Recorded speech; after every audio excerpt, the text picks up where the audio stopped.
Banyak kreator yang bilang seperti ini, algoritma ini sekarang susah banget. Tapi jarang sekali yang bertanya seperti ini. Kenapa sih ada channel yang tetap tumbuh, tetap berkembang, sementara yang lain itu jalan di tempat? Nah lo, itu kenapa?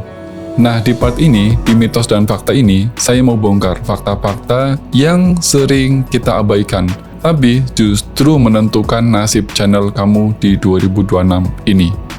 Siap? Let's go! Hai, halo, assalamualaikum, selamat datang di A Vlog, audiovisual vlog-vlog yang membahas tentang dunia perkontenan dan vlog.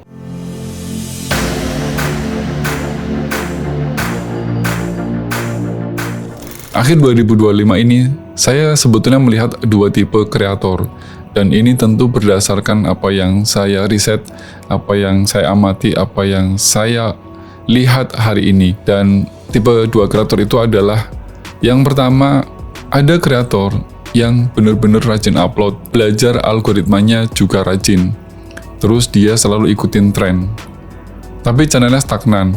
Nah lo, itu kenapa? Lalu yang kedua, kreator yang biasa saja, dia tuh biasa aja. Dia itu ya bahkan bisa dibilang double. Tapi pelan-pelan tuh views-nya ya naik dan penontonnya juga loyal. Itu kenapa juga? Sebetulnya perbedaannya itu bukan di alat ya teman-teman. Enggak. Jadi jangan pernah ketika kita menjadi seorang kreator itu diukur dari alat. Bukan itu yang membedakan. Bukan pula jam uploadnya, bukan. Tapi ini adalah soal mental. Mental apa? Cara mereka membangun channel, itu yang paling penting. Karena sampai detik ini, banyak sekali teman-teman itu down ketika melihat atau menganalisa atau yang konten tapi setiap hari ngupload, setiap hari belajar, tapi viewsnya turun. Itu kenapa makanya saya itu sampai nulis buku loh. Kalau kamu bukan siapa-siapa, ngontenlah. Dan sebetulnya di sana di buku itu saya memberikan fondasi mentalnya. Tapi yang saya sadar juga setelah teman-teman yang banyak baca juga mereka akhirnya bertanya kan, masih nanya, habis ini terus saya ngapain dong mas? Ya habis ini kamu action, berkarya, ngonten. Jangan cuman bisa termotivasi tapi kamu tidak action. Ya action lah. Ya, yang pengen tahu garis besar buku itu ya silakan bisa dicek, ada kok bukunya. Itu penting banget buat para kreator yang pemula, terutama untuk ngebangun mental ya. Kalau alat, kalau teknis itu banyak sekali di luaran sana yang ngajarin. Kalau saya mungkin masih lebih fokus ke ngajarin mental dulu atau berbagi tentang mentalitasnya dulu. Karena itu paling penting. Bagian satu mitos. Mitos pertama yang beredar di luar sana itu adalah kalau sudah konsisten, channel pasti naik. Dan ini menjadi sesuatu yang terus digaungkan, dipercaya, dan mitos ini bisa dibilang sangat populer di dunia konten kreator. Fakta lapangannya sebetulnya kan kayak gini, bahwa konsisten upload itu tidak sama dengan konsisten tumbuh. Enggak, banyak channel di luaran sana yang rajin tapi ya tidak berkembang. Masalahnya kenapa coba? Masalahnya sebetulnya mereka itu pertama konsisten tanpa arah. Jadi konsisten tanpa arah itu hanya akan membuat algoritma juga bingung. Kamu tuh ngapain? Kayak gitu loh. Konsisten yang dicari oleh YouTube itu apa sih? Konsisten yang seperti apa? Iya, kamu harus konsisten topik, konsisten pesan, konsisten nilai ke penonton. Jadi itu yang paling penting. Selain kamu konsisten ngupload, tapi konsisten yang paling penting di intinya adalah ya kamu punya topik yang jelas, konsisten, kamu punya pesan yang jelas, konsisten, kamu punya nilai ke penonton yang jelas dan konsisten. Kan itu yang paling penting. Fakta lainnya adalah bahwa YouTube itu ya jujur saya berkali-kali bahwa YouTube itu lebih percaya ke channel yang punya arah, punya tujuan. Sekali lagi punya arah, berkali-kali saya bilang. Itu penting banget. Karena apa? YouTube itu bukan nyari video yang bagus, paling keren, enggak. Tapi YouTube itu nyari channel yang bisa diandalkan atau bisa dipercaya. Karena kan nanti ketika sudah dipercaya, lalu disisipin iklan, itu kan YouTube nyebar tuh, mendistribusikan.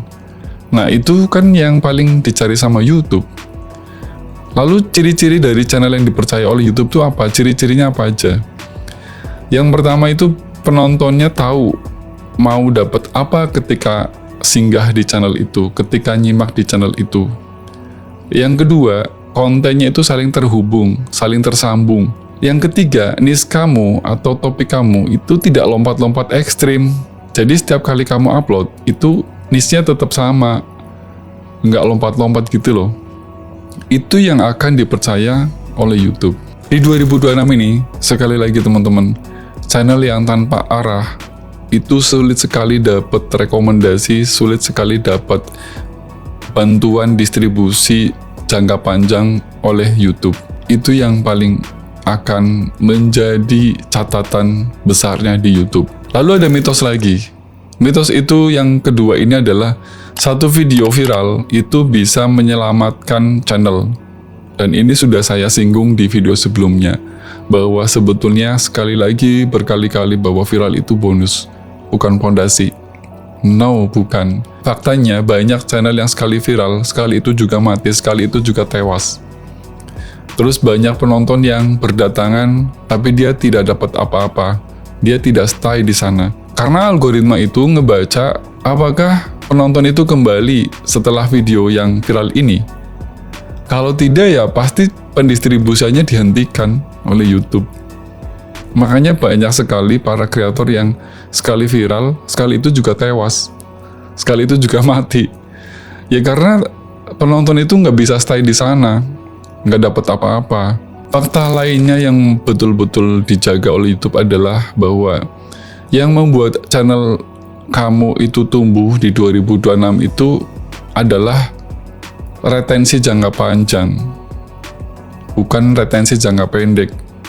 Kalau retensi jangka pendek kan ya pasti kita cari supaya bisa naik, tapi jangka panjangnya ini apa gitu loh. Jadi mereka itu, penonton itu bukan hanya sekedar datang nonton lalu pergi, enggak. Tapi sebenarnya banyak juga atau banyak penonton yang mereka akhirnya kembali lagi ke channel kamu, nonton lagi dan lagi. Sinyal kuatnya, indikatornya penonton itu balik lagi, itu apa sinyalnya? Biasanya sinyalnya itu pertama, penonton di channel kamu itu nonton lebih dari satu video. Kemudian di sana pasti muncul komentar yang relevan. Jadi nggak hanya sekedar rame, tapi relevan, itu direkomendasikan banget. Dan itu ciri channel sehat. Kemudian watch history-nya itu berlanjut. Jadi jam tayangnya itu berlanjut. Setelah ini apa kayak gitu loh. Nah itu ciri dari channel kamu itu ditonton berulang-ulang. Penonton balik lagi ke channel kamu. Ini yang membuat kenapa ada channel kecil tapi fokus itu bisa mengalahkan channel besar tapi acak. Itu terjadi karena indikatornya tadi yang saya sebutkan. Makanya teman-teman yang masih kecil itu nggak usah minder. Karena apa? Yang penting fokusnya tadi.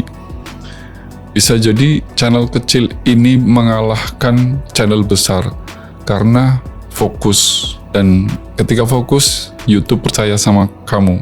3 penyebab channel stuck yang jarang disadari. Nah, tadi di awal saya sudah spill, saya sudah kasih tahu kenapa sih ada channel atau channel kamu itu di 2026 ini stuck. Ini kenapa? Dan mungkin dialami dari tahun lalu di 2025. Itu kenapa?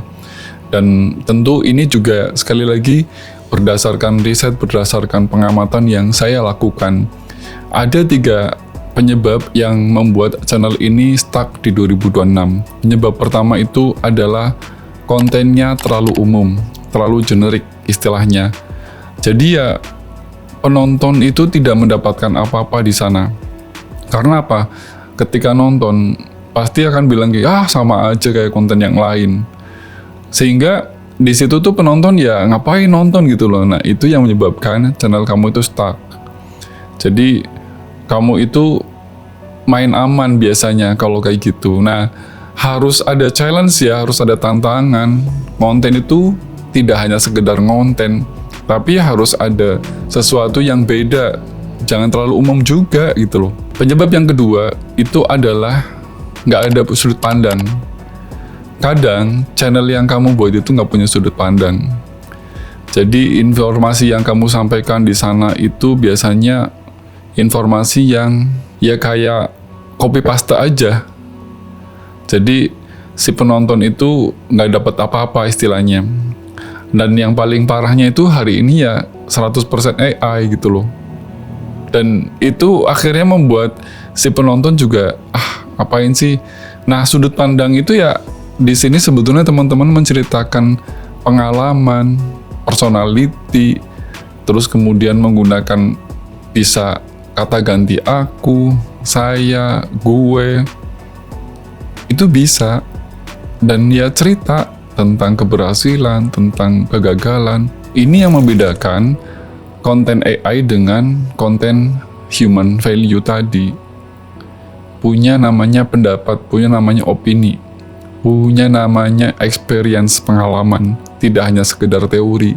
Yang ketiga ini klasik sih sebetulnya. Ketika sudah di atas angin, ketika sudah dapat subscriber, ketika sudah dapat jam tayang, itu kamu ada takut kehilangan penonton lama.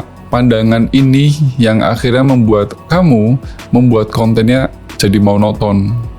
Kenapa? Karena kamu pengennya penonton lama itu nggak lari. Akhirnya kamu bikin konten yang itu aja. Padahal itu terlalu monoton sehingga konten kamu tidak berkembang, channel kamu tidak berkembang. Jadi kalau konten ya harus explore, jangan cuman misalnya yang penting aku bisa mempertahankan penonton yang lama. Tapi kalau kamu pandangannya kayak gitu terus, ya kamu akan tidak berkembang. Karena kamu patokannya itu. Nah, di 2026 ini sebetulnya channel yang akan tumbuh besar itu bukan channel yang menyenangkan semua orang. Nggak gitu teorinya. Dan ini sudah saya jawab di grup WA Vlog. Ada yang nanya, ada yang minta request ini. Tapi saya jawab bahwa saya nggak bisa bikin konten untuk menyenangkan semua orang.